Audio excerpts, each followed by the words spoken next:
Good evening, everyone. Good evening. Good evening. Welcome all.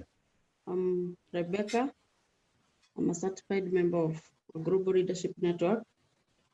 And this evening, we are glad that you are here so that we can go through this encounter as we continue learning and sharpening our skills as leaders. I believe we are ready. Welcome on board as we take lesson 11 up to where our time will allow us to go through. So I would request Collins to open for us with a word of prayer.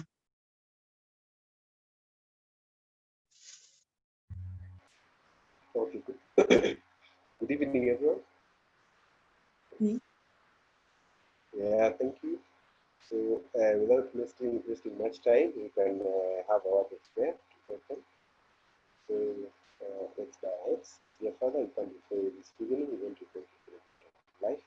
We want to thank you for gathering us together, class, dear Father. As we start, we want to pray that you may enable us to understand what we're going to learn, and also expound on it. We want to say thank you for this opportunity, dear Father. We want to pray that you may give wisdom to our teachers so that they will be able to deliver what they have planned for us. Through this prayer, just want to believe in Jesus' name. Amen. Amen. Thank you, Collins. Now it is my pleasure to welcome our facilitator this evening. He's here with us. Welcome. Okay, thank you. Moderator.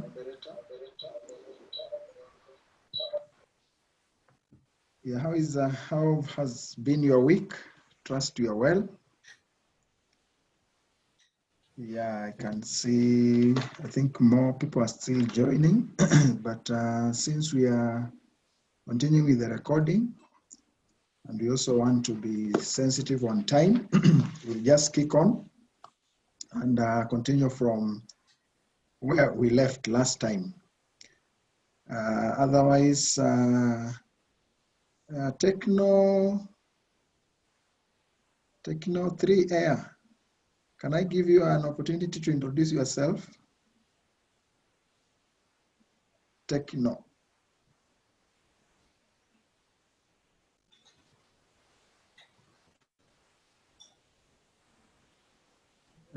Techno, I'm seeing a gadget labeled Techno. Just want to confirm who it is because the others I can identify them.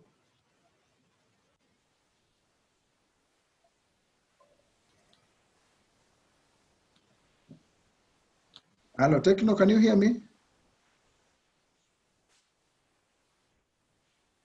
Hello?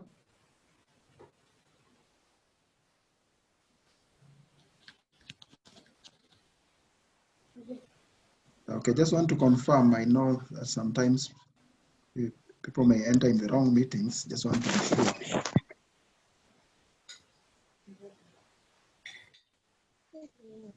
So, Collins, how many people can you introduce in this forum? Maybe by name and probably by organization and possibly location where they are. I think I can identify about... I know that is an ambush.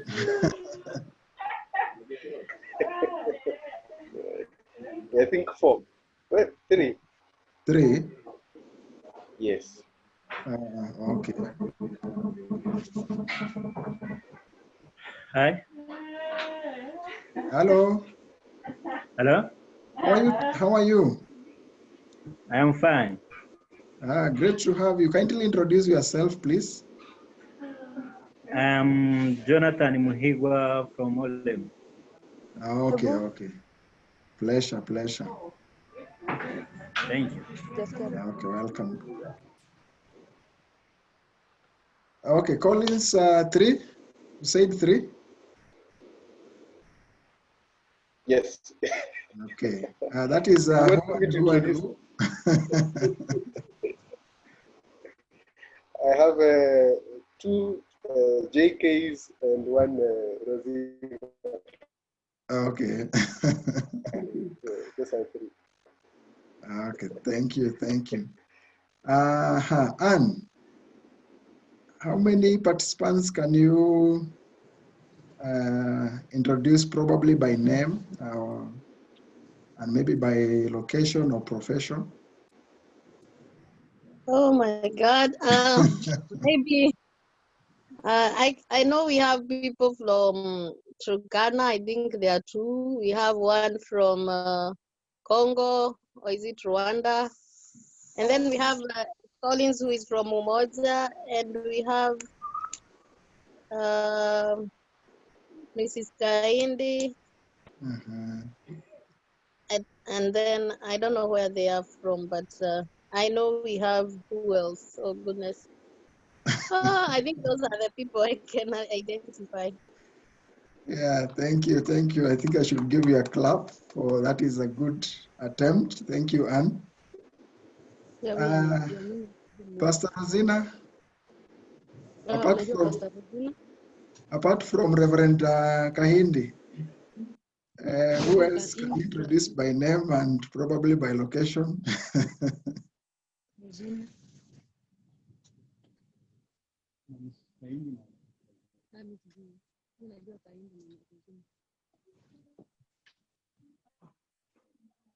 Yeah, Pastor Rosina.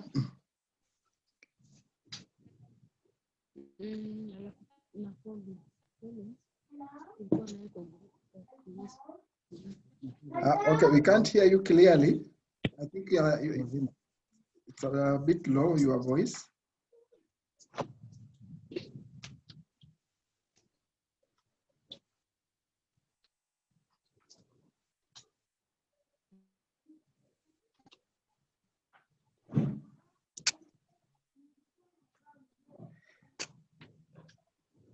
Okay, I know this is an ambush, so Okay. yeah, now Nasema ninaona Collins kutoka Umoja na Rebecca Kiarie kutoka Umoja. Yes. Okay. Thank you, Pastor Rosina. Collins, you seem, I think, you seem to be well known in this forum. Cornelius, how are you? How are you today? Hello, Cornelius. Are you there? Okay, Kelvin, can you hear me, Kelvin?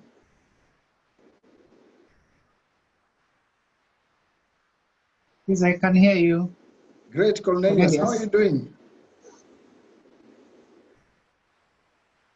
Yes, I'm doing fine. I thank God.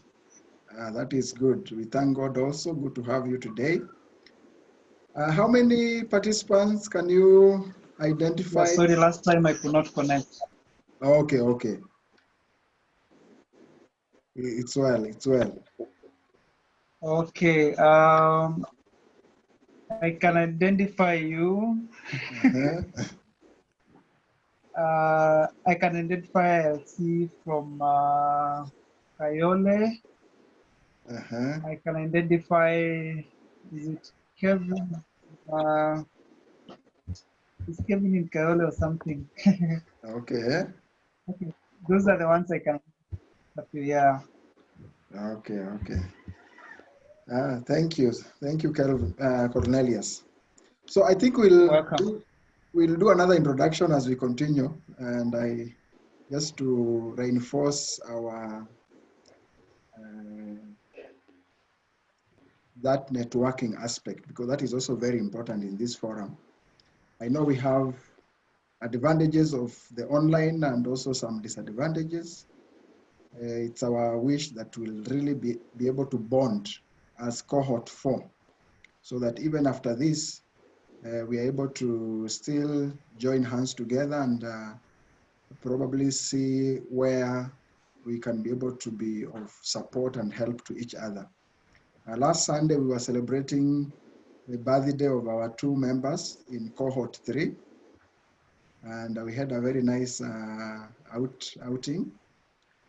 And I think Cohort 3, it has become like a routine. Every time we need to have a meeting, it's quite easy. I think because we started with the physical meetings, but I'm sure even through the online, we can still strategize on how do we enhance our bond so that after this, we still be able to remain connected and also celebrate each other. Maybe in a few days to come, some people will be promoted and there will be moments that we need to come together and celebrate. So this is a long-term, it's a long-term engagement. It is not transactional, that after the training it's over. It's relational. We here, build more, enhance more the bond, and be able to move on. So I think just wanted to jog our mind a little bit so that when we get into the groups, we also get to know each other quite well. And through that kind of interaction, if I ask someone, then you will have the answer very quick, and you will have already known the other participants quite well. So we are getting to today's lesson, and I want to pick up from where we left last time. We were dealing with the topic, the power of vision. We are in level 3. And this, as I said, level 3 is the core. Remember the flight phases, the phases of a flight: planning, tasking, cruising. Now we are cruising. And very soon we'll start the descent. And as we get to the landing, we want to land powerfully. We want to land powerfully. We want to land with impact and transformation that will take us the next many years that will follow. And we are planning for an end of year or a global summit towards the end of this year, where all of us can be able to come together, bring our friends, and have some speakers just to enhance more on this topic of leadership, especially at this critical moment where leadership is really tested through different aspects that are really dynamic. And we're planning on this. We'll keep on updating you. That will be like our landing for the year, and it will be very loud, and I'm sure it will give us a very good start next year as we get to the other session. Otherwise, let's move on. And remember to use the chat. Remember to share on the chat in case there is any comment, your takeaway. Always feel free to share through the chat as we continue. So, power of vision in leadership. Very, very important topic that we started dealing with last time. And I still link it to Proverbs when we were looking at where there is no vision, people lose constraint. Where there is no vision, people lose a sense of direction in life. Where there is no vision, people become wild. And this is the message that we still want to hammer in today. But I just want to build up from there, from where we left, so that we can be able to continue internalizing. Last time I say, let us internalize this message as we talk about it. Think about your life. Think about that vision. If you have already captured and casted it, if it's not yet clear, think about it. If something triggers in your mind, please jot it down so that you can build on it. We believe that even through the sessions, something good can be birthed, and we can be able to build around that. So there are fundamental responsibilities of leaders in vision casting. As a leader, we have some key roles when we are casting the vision. And one of the fundamental responsibility is crafting the vision. Crafting the vision. I'll move a little bit detailed as we move on. And when we are crafting the vision, we are talking about exploration. We are remaining open, prioritizing the big picture. We are talking about issues of boldness, being adventurous, speaking out, that is communication.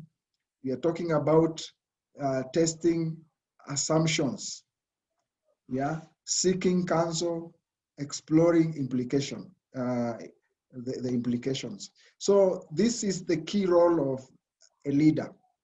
You capture the vision, and then you get into the other phase of crafting that vision through the exploration that we're talking about, boldness in terms of bringing it out, and also testing the assumptions.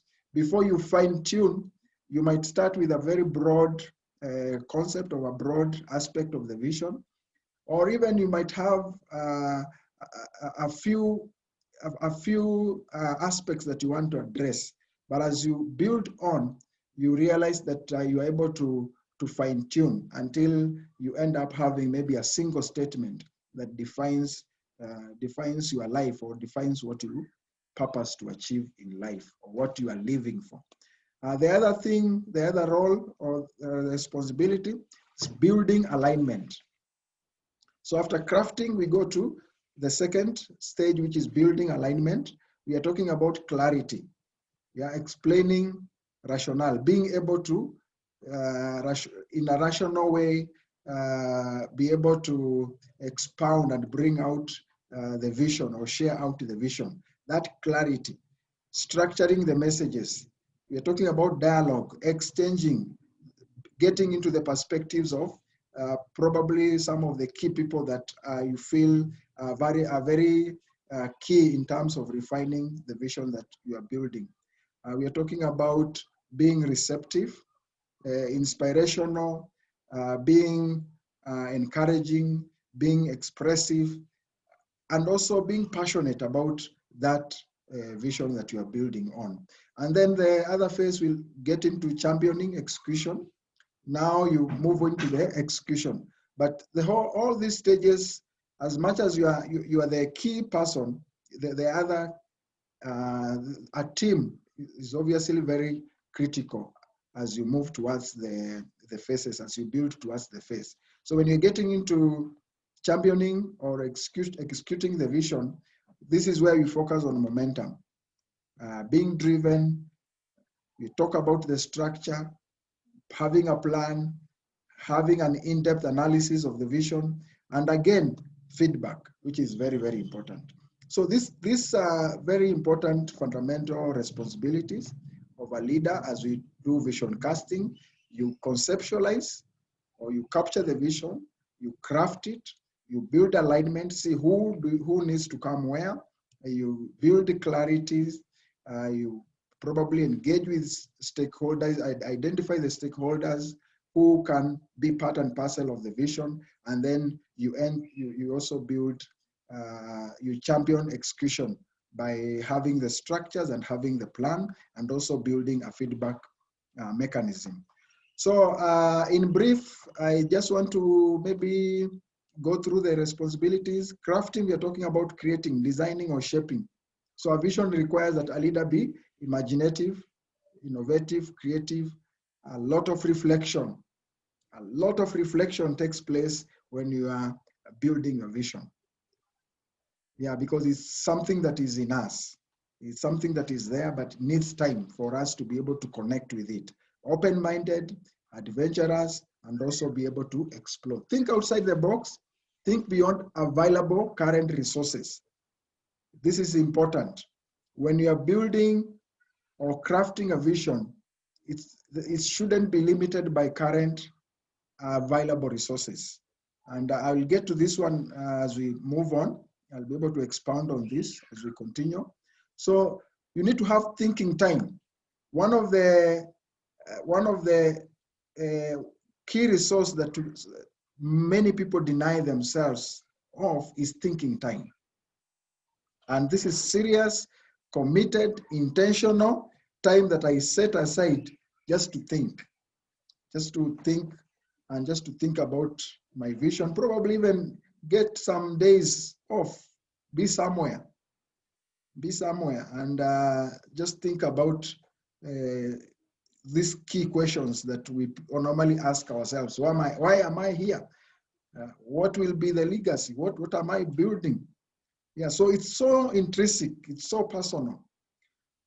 For me to be able to start doing what I'm doing now, I remember I got connected to this when I was outside the environment that I had known for a long time.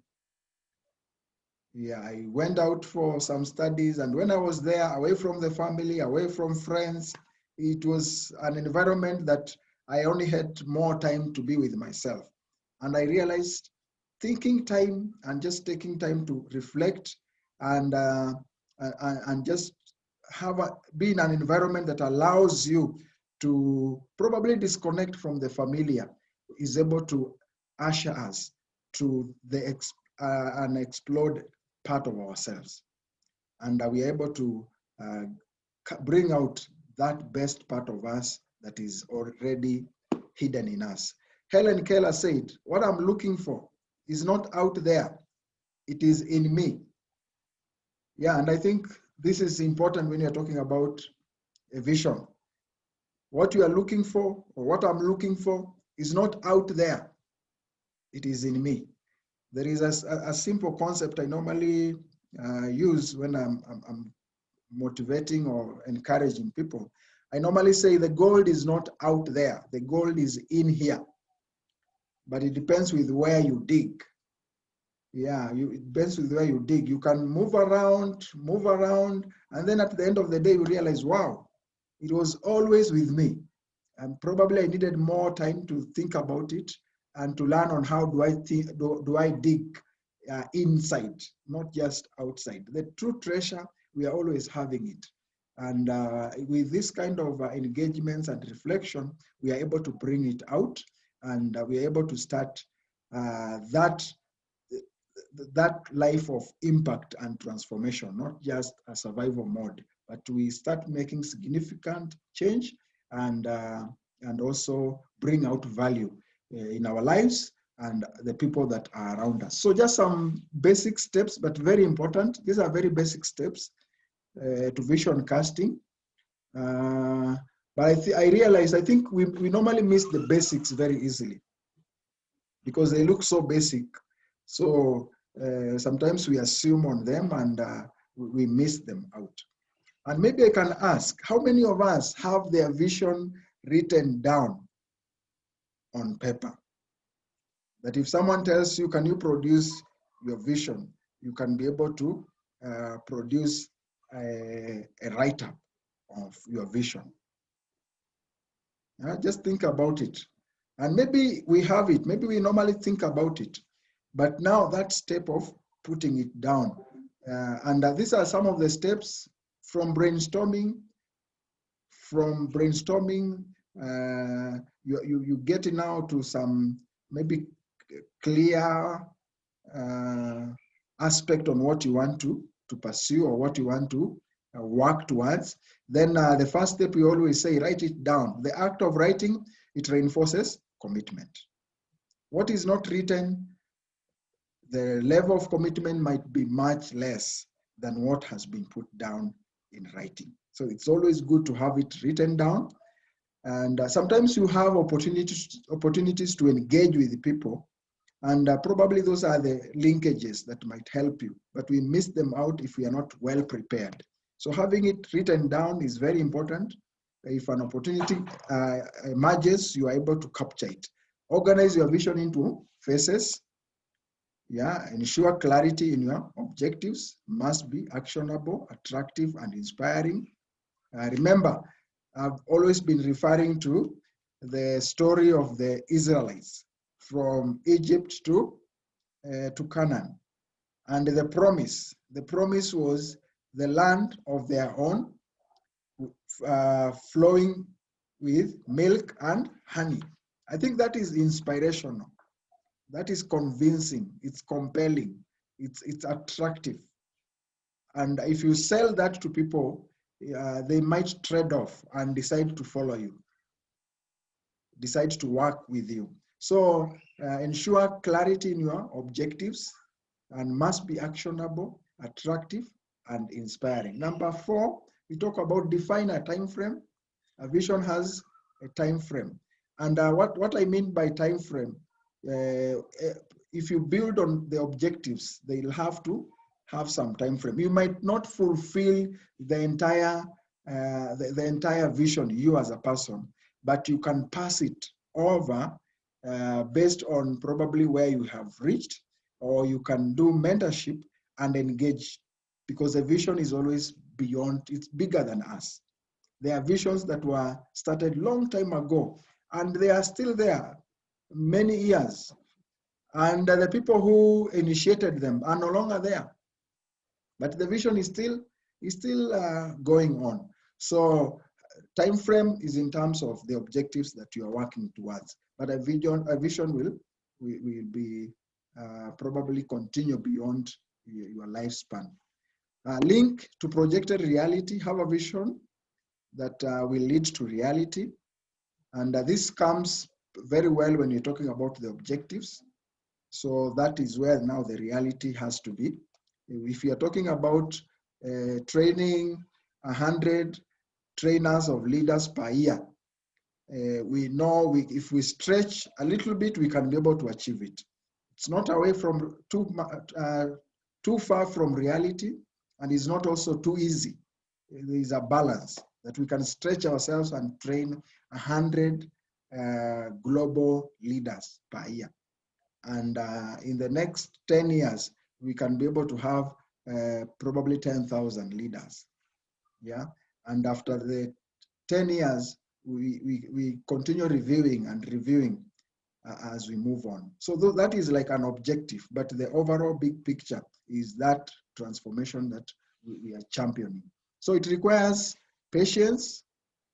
It's a process-based. It requires perseverance, positivity. And though it tarries, wait for it. Yeah, a vision, the first believer of every vision, or every vision at the initial stage, has only one believer.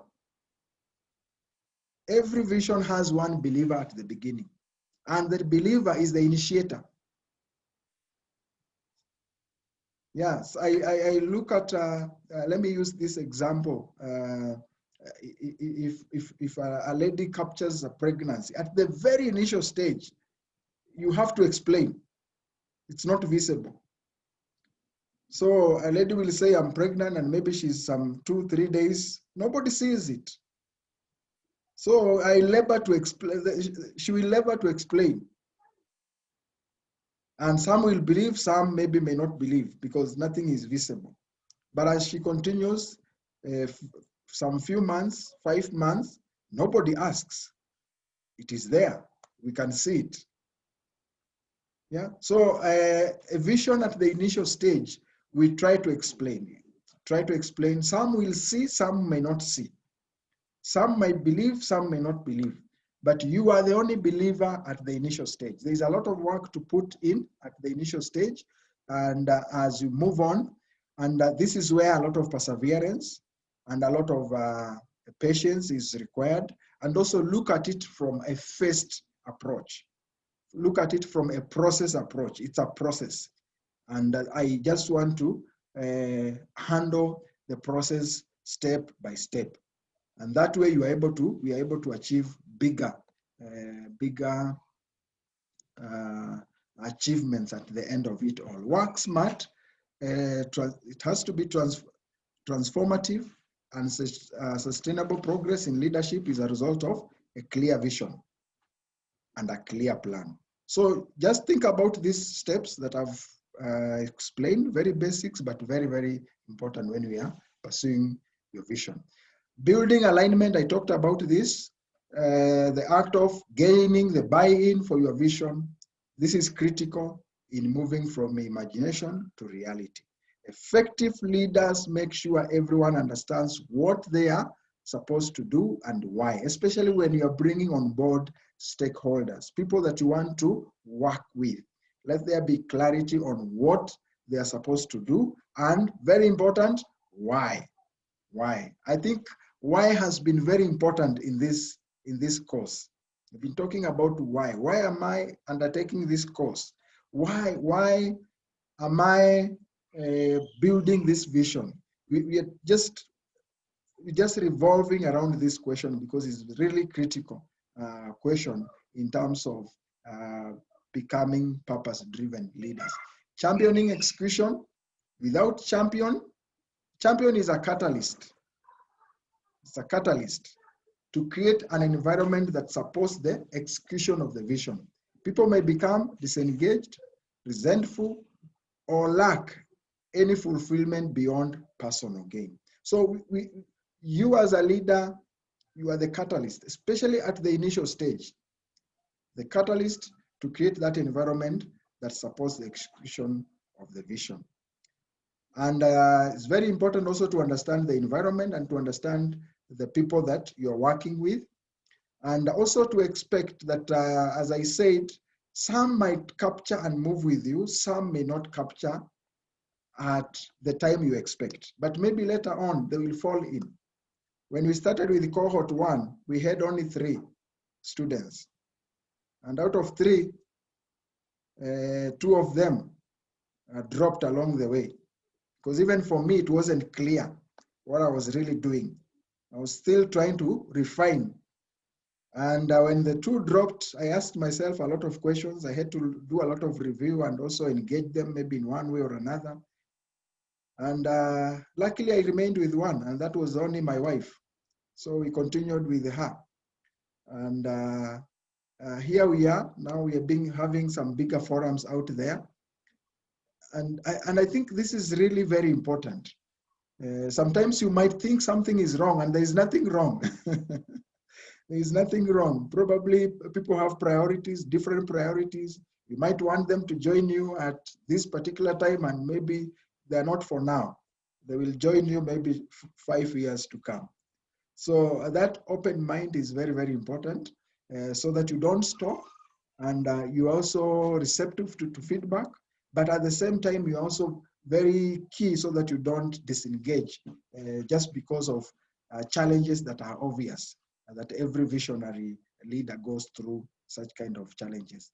I was listening to John Maxwell, and he was talking about the 10 mistakes he did when he started pursuing his vision. And one of the mistakes he talks about is the assumption that everyone will follow, everyone will work with him. And he wasted a lot of time because he felt that anyone he talked with should join the vision. But later on, he realized not everyone will, not everyone can, and not everyone may. So he became comfortable that some, probably they are in the bus, but they will alight. Some, they are out there and probably they will get into the bus. So, and when they alight, we say, thank God. God giveth and God taketh, and we move on. Yeah, so I think that open thinking and open, it helps you to be very protective of yourself. You may not get personal with people, but you'll remain focused. You will be very objective even as you engage people. And sometimes even friends may not be part and parcel of your vision, but they remain friends on some aspect. Yeah, so these are some of the things that I'm sure some of you have experienced, those who are pursuing the vision, the visions, and in different spheres. So it's good to expect this. So when a leader champions execution, he makes sure that priority is placed on, you need to develop strategies aligned to the fulfillment of the vision. And then feedback is key during execution. Feedback is a tool of involvement. Feedback is a tool of involvement and engagement. So remember that one critical tool of involvement and engagement is a feedback system. And we get a lot of information from feedback, a feedback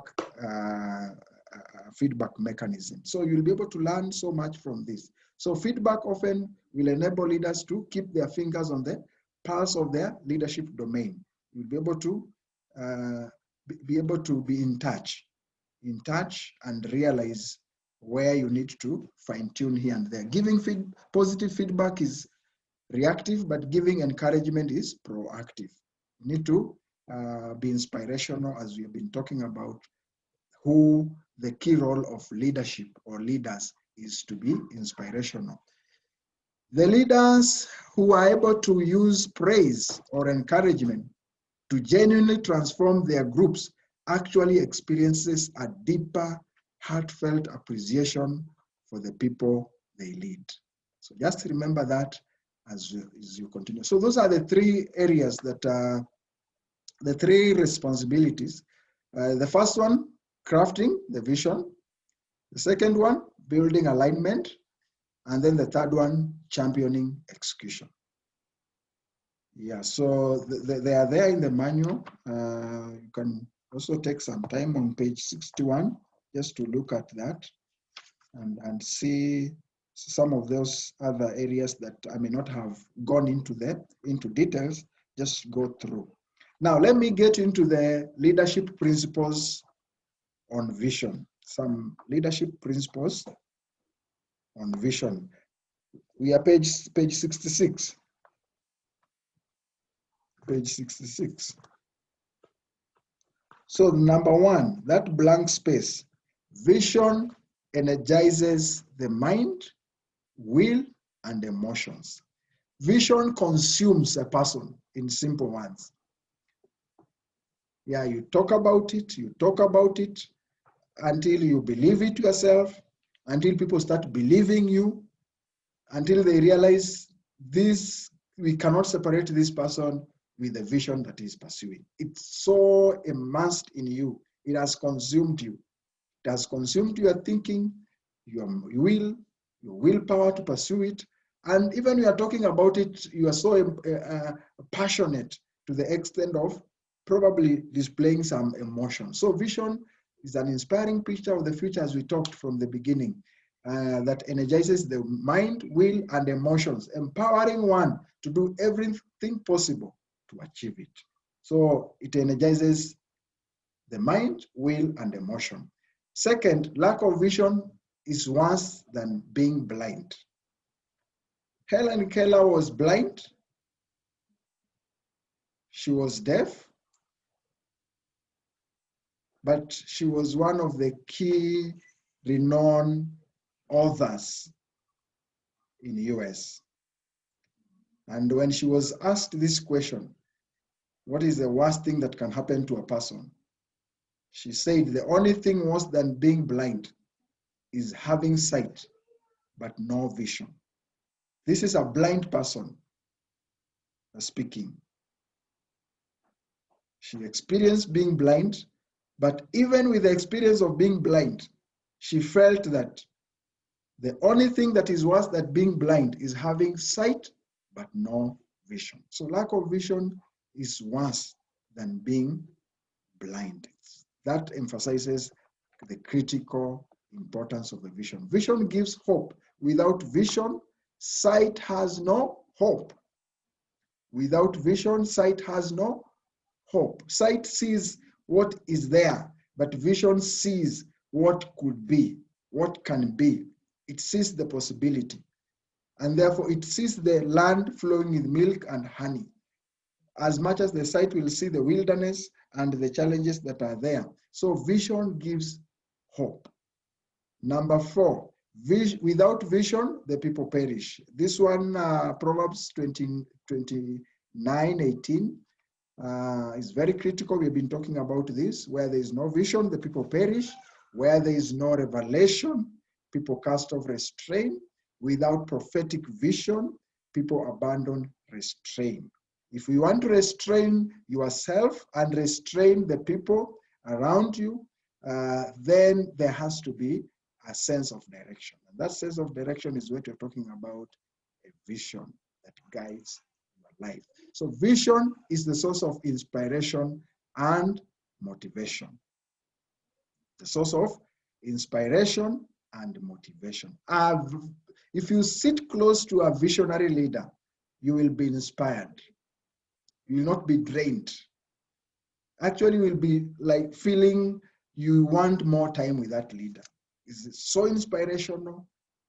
It's so positive. So a vision inspires and motivates the pioneer and other people. A great leader's courage to fulfill his vision comes from passion, not just the position. So vision is the source of inspiration. Vision is the source of value. That is number 6. A person or a leader, a visionary leader, their sense or their value appreciates. The moment you capture the vision, it appreciates your value. It appreciates your value. Yeah, and this is why you realize there are people who they no longer talk about money. They no longer talk about money because the vision has really appreciated their value, and they're able to. They are paid well. They are changing lives. So they have really gone to a higher scale. And when I'm talking to young people, I tell young people, don't pursue money, don't pursue success, pursue value. These things are attached to value. The more valuable you become, the more people will appreciate you. Yeah, if a tree gives fruits, it doesn't ask us for water. We provide water because we want more fruits. So when a person has captured a vision and is fruitful, then he won't ask for some things. We'll just do it voluntarily. Yeah, and this is very important. So a vision is a source of value. Vision will always help or uplift others by adding value. It is designed to make the lives of humankind better and to improve society. It inspires and builds others. Nothing noble or noteworthy is achieved without a vision. Every transformation that has ever been experienced, any movements, they were driven by visionary leaders. Visionary leaders, people who had something to live for, and something to really not just survive, but to leave a mark with. So vision gives foresight. Sight is the ability to see things as they are. Vision is the capacity to see things as they could be. This picture that I can see. I've given you a few examples. I've given you example of the founder of Starbucks coffee shops, what he could see, yeah, and many other examples out there. So a vision attracts cooperation. Visionary leadership motivates others to submit their energies and skills and resources in corporate commitment to achieving a noble vision.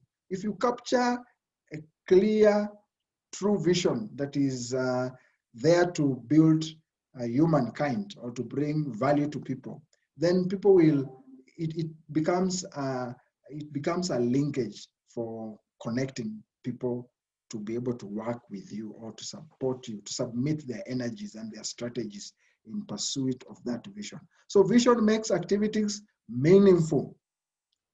Without a vision, leadership becomes an endless string of activities with little or no significance, a rat race, motion, but no progress. It's not about activities, it's about productivity and connectivity. Very important. Productivity and connectivity. Am I able to connect? Am I able to connect this activity to this activity, and it's leading to this objective and is leading to this grand plan? So it's about being productive, and it's about having connectivity in whatever we are doing. What are we building up towards? Lack of visionary leadership is a drawback in society. Number 10, lack of visionary leadership is a drawback in society, is a source of hopelessness, insecurity, poor self-concept, emotional, social trauma, depression, disillusionment, discouragement, and despair. When people do not have a focus in life, then they stand in for anything.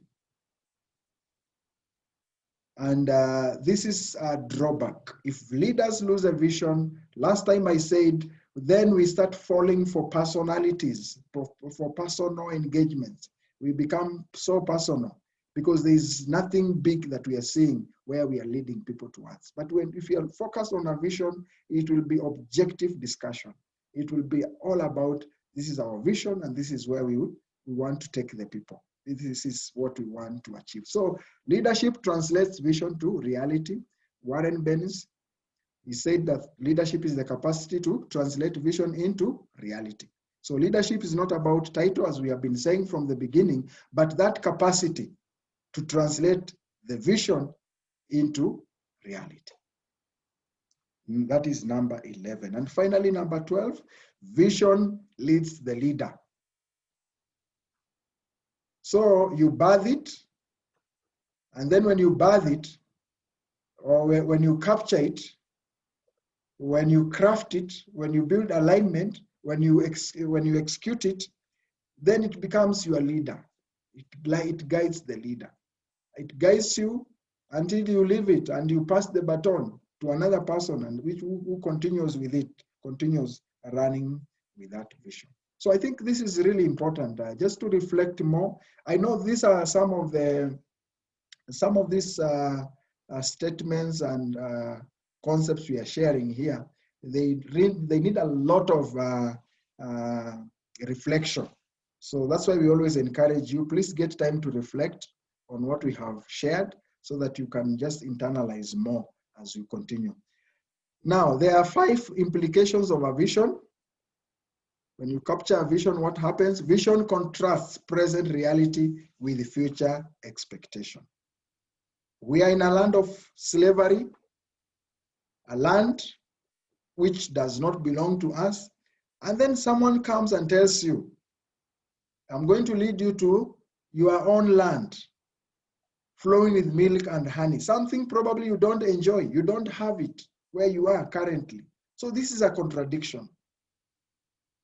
It's a contradiction. And these are the implications. When you capture a vision, it contrasts present reality with future expectation. So vision paints a picture of the future that contrasts current state of prevailing reality. The size of your dreams must always exceed your current capacity to achieve them. If your dreams do not scare you, they are not big enough. That is Ellen Johnson. So a vision will contrast. And if you realize that you are building a vision where it looks like your state of where you are now, then you are still in the process. You haven't really captured it well, so that it comes out and with that contradiction. That contradiction is important, and it really shows us that where we are, it's not where, it is another level to compared to where we want to be. So never limit your vision based on your current resources. I mentioned this, and this is very important. Vision confronts sense of comfort. That is also an implication. Confronts sense of comfort. A vision does not comfort, it disrupts comfort. It shrinks the comfort zone. So when you are pursuing your vision, your comfort zone starts shrinking. It does not lead to a path of least resistance, but challenges comfort and resistance. There might be resistance along the way. So it's not about about flowing, but it's about channeling through. It's about swimming through, swimming sometimes up the current, against the current. Yeah, sometimes you are moving from, probably you are changing even your associations, your relationship, you are building, you have outgrown probably some relationships, and you have to move. So there are a lot of shifts that comes in play when you are pursuing our vision. So you never change your life until you step out of your comfort zone. Change begins at the end of your comfort zone. Change begins at the end of your comfort zone. So vision conceives new opportunities. Vision is an incubator of creativity and innovation. Vision is the art of seeing what is invisible to others. There are opportunities that can only be conceived through a vision. There are relationships that can only be formed through a vision. There are resources that can only be accessed through a vision. So there are new opportunities that comes on board when someone captures a vision. Opportunity is everywhere. The key is to develop the vision to see it. Robin Sharma, one of his books is The Leader Who Had No Title. Opportunity is everywhere. The key is to develop the vision to see it. So it's the vision that sees the opportunity. Yeah, so that is important. Number 4, vision connects to resources. I think I've handled that in a way. If you are not sure what you are looking for, you will not see it when it is right with you. When you believe in your vision and act, it begins to attract required resources. There are resources. People do not give to people, they give to visions. People do not give to people, they give to value. People give to change. People give to their own. Actually, people give for their own. They give for themselves, not for us. So if you build a vision that will help them, then they will be able to join hands and be able to work together with us. Finally, number 5, but before that, remember, people join because of great vision. People leave because of poor leadership. Vision will concentrate and focus energy, time, and resources. And also relationships. Can add their relationships. That is number 5. Vision concentrates and focuses your energy, your time, and your resources. Without vision, life is all about activities. Leaders driven by purpose and vision invest their time, energy, and resources in a creative, focused thinking, and they live a positive life. I think this is very, very important. Last time I gave you an example of Vision 2030 in government, and not just in government, in the entire country, the private sector, because you will know where the government is focusing the attention towards, and this helps you to align.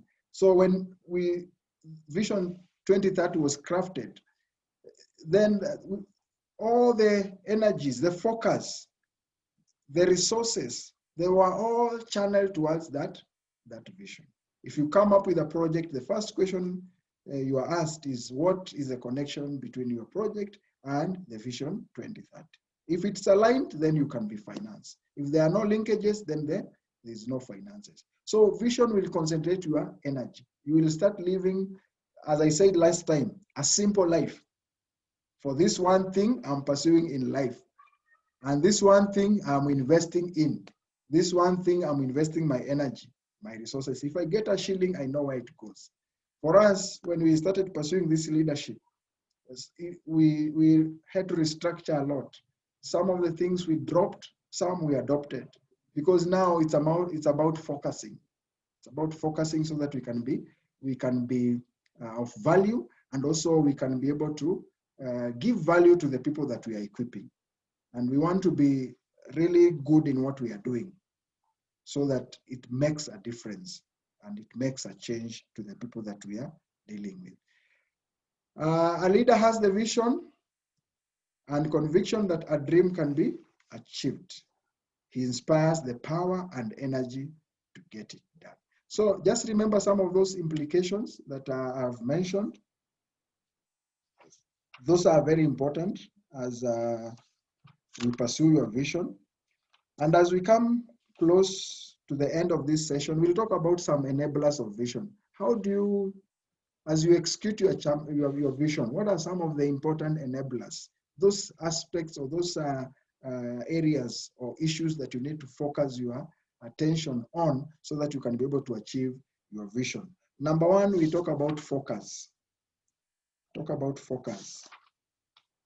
Let me see, we are on page 6 enablers, page 68. So the missing word there is focus. Leaders maintain a point of concentration and attention. Focus on little advancement with consistency. Vision ensures that we keep our eyes on the ball, on the mark. So focus is very important. There will be a lot of distraction, and sometimes it's very, they're not bad things, or they're not bad engagements, they are good. We are not distracted by things that are bad. We are actually distracted by things that are good. But they might be good, but they may not really be connected with what we are pursuing. So it's not the bad. Even the good can be a distractor. So we need to focus, always ensuring that we are keeping focus. I remember when we started working on this, there were a lot of temptations to still pursue some things, but when you try to draw the line, some of them were outside the dots. When you try to join the dots, we realize, no, this is away from the line, and it has to be shelved away. So that focus is very important. It's an enabler. But the moment you maintain focus, you're able to achieve your vision. Patience, I think I've talked about this. Vision will always unfold step by step, and patience is very critical as you pursue your vision. Faith, this is something that you are working towards. You haven't seen it, you have just conceptualized it, and therefore you have to keep on believing it is there. Faith keeps hope alive. Vision equals faith. It's all about faith. We are talking about something that is a future to be. Yeah, is a future to be. So faith is the light that guides the leader through darkness. Even in darkness, you can still be able to say, I saw a light, I had a dream. Yeah, you remember Martin Luther? That dream keeps you going, and gives you the morale to keep on going. And number 4, very, very important, and this is critical, resilience. I said there are challenges that we might encounter as you pursue your vision. It's normally said that a cat has 9 lives. A cat has 9 lives. 3, it plays. 3, it strays away from the path. And 3, it focuses. Yeah. And every time you throw a cat, probably from a higher point, how does a cat fall? Does it fall on its back, stomach? It will always fall on.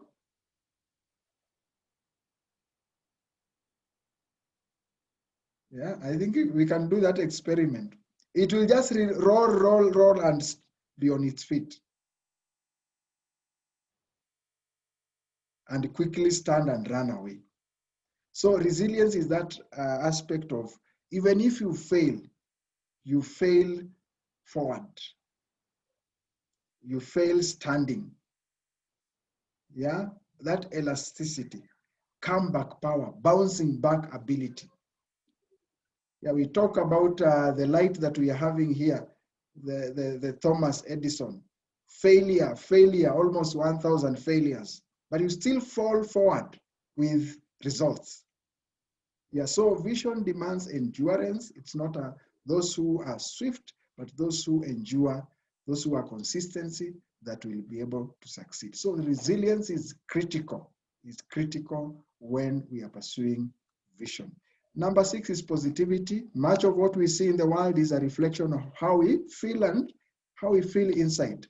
James Allen wrote, as he thinks, so is he. As he continues to think, so he remains. This is one of his favorite books, As a Man Thinketh. So that positivity is very important as we pursue the vision. Lastly is love. Leadership is influence generated by a passion, motivated by a vision, driven by authentic love, and compassion for humanity. So we shouldn't lose focus on the people. We shouldn't lose focus on the people. Last time we talked about passion and compassion. Passion and compassion. So leaders without love abuse humanity instead of demonstrating compassion. Leaders should be in love with their vision and with humanity. That is very important. In love with your vision and with humanity. Okay, so there are some derailers. I think I'll just go through this quickly. The major derailers, what can derail your vision? We talk about being ordinary, some distraction. I've talked about distraction, compromise along the way, probably indecision. Sometimes we might be locked so much on the past. And the lack of vision itself, lack of maybe clarity in the vision. These are some of the derailers. But others, there are some more here. We talk about lack of clarity. If your vision is not very clear, vision is not specific, then you are anywhere, anytime with anyone, it means there's nowhere we are going. So lack of clarity. It has to be very clear. It has to come out clear. And this is why I'm talking about investing time. Investing resources so that it comes out clear at the end of it all. Nothing becomes dynamic until it becomes specific. Nothing is dynamic until it is specific. So a clear distinction between vision, mission, and ambition. I talked about ambition. And it's very important to distinguish, because if you don't distinguish clearly, then we might be pursuing private ambition, and whereas we are thinking we are pursuing a vision. And you might be focused on a mission, thinking it is your vision. So there has to be that distinction so that you don't derail because of lack of clarity. Indecision, living with prolonged indecision, prolonged indecisiveness, and procrastination kills visions. So we have to reach a point where we decide to decide. We always say deciding not to decide is a decision. So indecision can derail our vision. Excuses, reasons instead of intentional actions. In life, what counts is results and impact, not excuses and reasons. There will always be one more excuse to give, but as we said, it doesn't yield any fruit. Number 5 is perfectionism. Very important. Perfect status. There are people we call perfect status. I will only start when all the lights are green. I will only start the journey when I'm sure every light is green. But do you know when one is green, the other one is red? Yeah. So perfect starters are always waiting for the perfect time, than never be. Always dreaming big without action. Martin Luther said, yeah, you have to take the first staircase to be able to see what is up there. In other words, he was saying, you have to make a step. You must start from somewhere. And as you step up, you realize what was up there. But if we don't make that first step, then we may not be able to realize what is up there. So that is very important. We shouldn't be perfect starters. The clarity sometimes continues to develop as we move. We might be seeing at a far distance what we want, but it may not be very clear. But that does not mean that we cannot start walking. We can be able to start walking towards that vision. So failure to close off other options. Ensure, as I said, prune what is not necessary so that you can remain focused and you're not too broad. Not recognizing the cost of vision. Vision demands diligence, time, energy, and resources. Also, lack of knowledge is another derailer. Yeah, visions derail for lack of knowledge. Knowledge drives visions. Many visions have aborted for lack of knowledge. Even just understanding some of these concepts we are talking about here today, I think they are very, very important, because now if we sit down to refine the vision we are pursuing or to craft the vision that we want to achieve, there'll be a lot of references that we can be able to make and which can help us. Probably, I know there are some trailers, I know there are some enablers, I know the principles, I know how the process goes. So this is really knowledge that helps to ensure that you are able to succeed. Succumbing to external forces, there will be criticism, there will be praise. We shouldn't succumb to criticism and we shouldn't succumb to praise. Those two should not derail us. Yeah, criticism and opposition. The vision in your heart needs to be larger than any criticism or opposition that comes against it to persist. Very, very important. Failure to collaborate. Yeah, we talked about SWOT analysis. Identify your strength, identify your weak areas, identify opportunities, identify threats, and then see how to collaborate. Plants need soil to keep growing. Birds need air. Fish needs water. Vision needs people. Great visions are not a one-man business. They demand collaboration. One is too small a number to achieve success. So we have to collaborate for us to be able to achieve the vision. Okay, and that brings us to the end of today's session. Maybe I'll just pause a little bit and allow Reverend Kahindi just to say a word and maybe share with us what is there on the chat. And then I'll just share briefly the projects. We hope that we can give you, if we can agree to go up to 10, we can give you 10 minutes to engage in the chat, in the groups. Thank you. Karibu, Reverend. Thank you very much, Chairman, for that session. It is heavy. I can see in some of the eyes of the people who are visible that it is, you are unpacking some very heavy things. As had been promised, the deeper we go, things become really heavy. So you need to be up to the task. Let me just go to the chat and read a few of the comments here. Somebody says, a vision inspires and builds others. A vision needs an open-minded person. These are some of the things that people are writing that's having picked during the presentation. So one says, only thing is worse than being blind is having sight without a vision, quoting Helen Keller. That is worse. And Claudia says, vision leads the leader.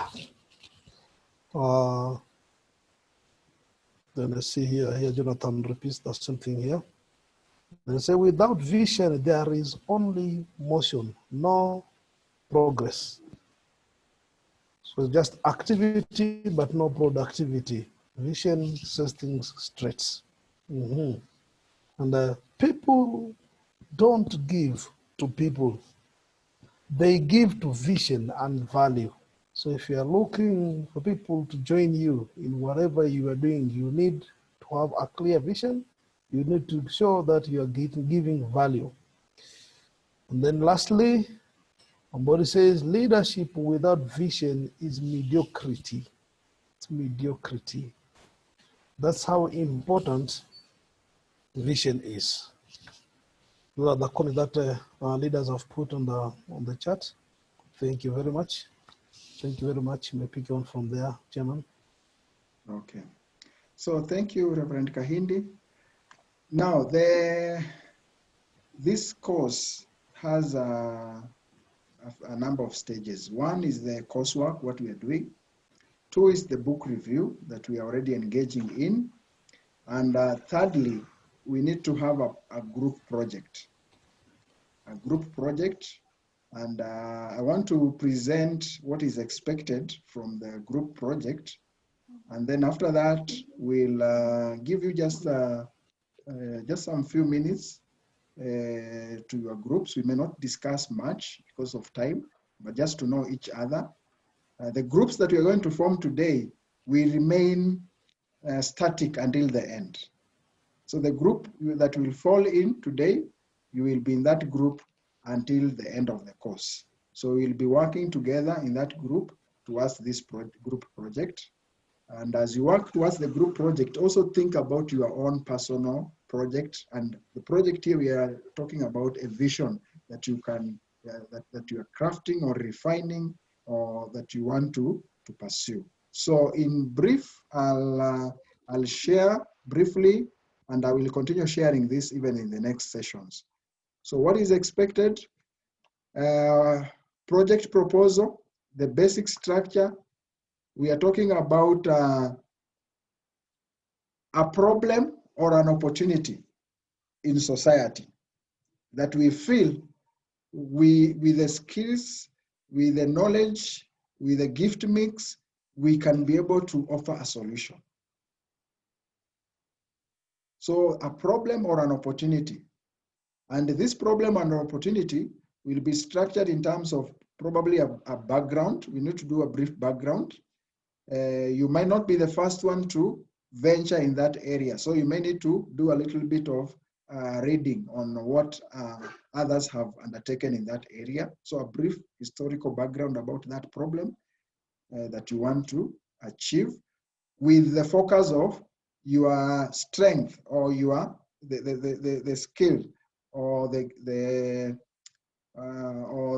special abilities. You might even decide to pursue probably one suggestion of a member. You work towards one member's idea, but at the same time you think about your own areas of projects or a vision that you can be able to pursue. So I'll be using those words interchangeably as we try to refine. So you will need to clearly come up with a problem statement and talk about your motivation. Why are you pursuing that that project, or why you are pursuing this particular area? Yeah. So talk about your inspiration. Yeah, what inspires you to pursue this project?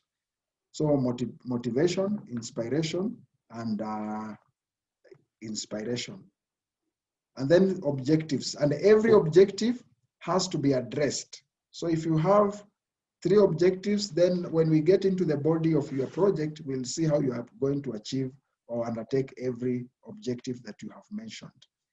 And then a methodology. How are you going to achieve that project or to implement that project? Yeah, here we are trying to mix a little bit of the practical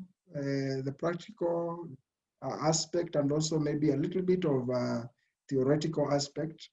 You might look at maybe a method, the method that can be a mix of those two. In a practical scenario, we normally analyze things as they are, what we call as is analysis. And then you come up with to be analysis. So you can do an analysis, and probably the methodology there, they can range. If it's something that you need to engage people to really identify, one, is the problem really there? Some even can do a survey just to establish that truly this is a problem we identified and we have confirmed it is there. This is how we're going to undertake it. Yeah, and then you will come up with a conclusion, recommendations, and the value. What is the value of this project towards society or towards humanity? So these are just the basics, but as you do this, you ensure you have covered the 5 W's and the 1 H of Kaizen. Who? Yeah, who, you will see who does it or who is doing what, who should be doing it, who else can do it, who else should do it. Just who. It's about probably the engagements or the stakeholders or the people that, or the responsibility. Just look around the who. I will share these notes with you. Look at what exactly are you talking about? Yeah, what are we doing? What are we targeting? What else can be done? So think about these questions that are posted there. That is really focusing on what are we really achieving or targeting to do. Where it's good to have, if it's a project that needs to run, probably we may need to identify a location or where it can be established. When, time frame, and then why, very important. We've been talking about why, and then how. How is the process going to be achieved? So these W's can also be linked up with what I've shared up there, but I won't go to the details today so much. I just want us to jog our mind.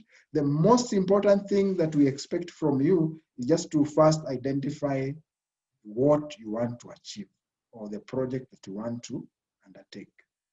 So from the next class, we'll start giving you some time just to share probably what is your title and what is the problem you want to address and what is your motivation. Just those three areas.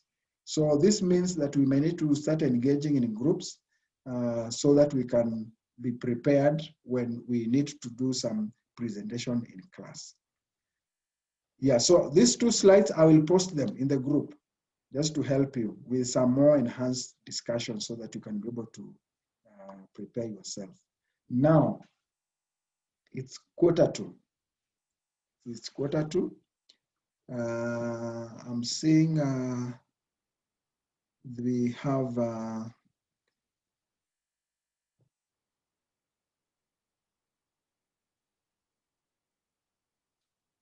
yeah, we have about 10. I know there are quite a number of people who are not on board.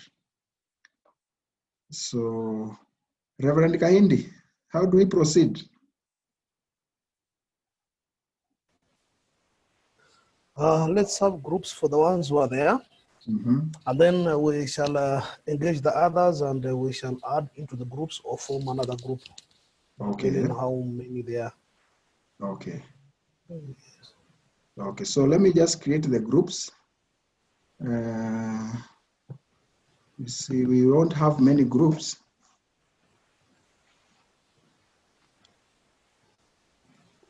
Okay, as you create the groups, let me just reiterate the task ahead. The groups which will be formed today will remain that way. We will not be mixing them as we've been doing. So you need to engage, get closer. This is a group project, so you will engage even outside the class. How you will connect, I know you know best. And then at least by the time we meet next Thursday, you should be having some title or some description of what you're working on, or some idea somewhere. So it will be a bit tough, but that's the calling of leaders. It is never easy up there. So today you'll have time, maybe produce yourselves the new group, choose yourself the way you want to run it, the contacts that you want to be using to contact each other. Yeah, just for starters. Yes, Chairman, if you're ready. Okay, Reverend, I don't know, Pastor Kahindi is using which one so that I can know? The one without a face. Okay.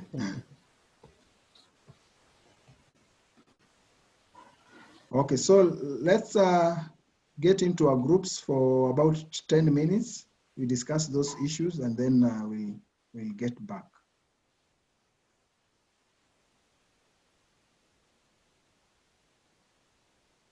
So you can join your group.